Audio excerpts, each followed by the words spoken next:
So a while back, I opened a booth selling bread pudding at a local fair, and surprisingly my Gula Melaka bread pudding was quite a hit. So I thought it's high time I share it with the world. So what is Gula Melaka? It is actually made of palm sugar, popular in dishes around Southeast Asia.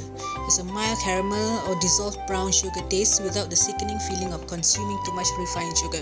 You might find it sold at the shop in huge blocks like this, so obviously the first thing you have to do is to break it into smaller pieces. Just use a hammer or mallet or anything heavy. You will need 100 grams for this recipe, and next you will need 60 grams of butter, and we're going to cook this with about 500 grams of coconut cream. You can also use coconut milk, but if you do that, make sure you leave the measuring cup off so that the custard thicken a little bit.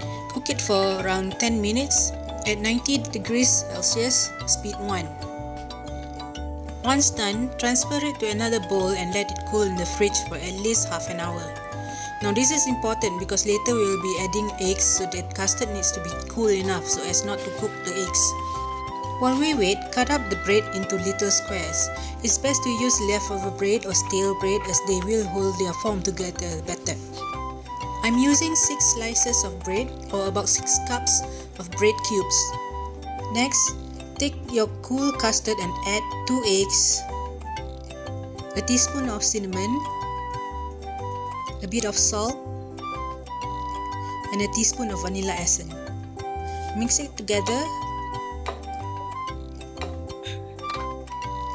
and stir in half the bread cubes.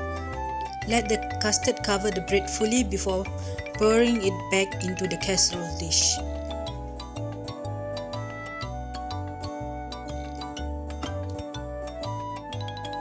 Now for best result, leave it alone for about half an hour to let the bread soak in the custard.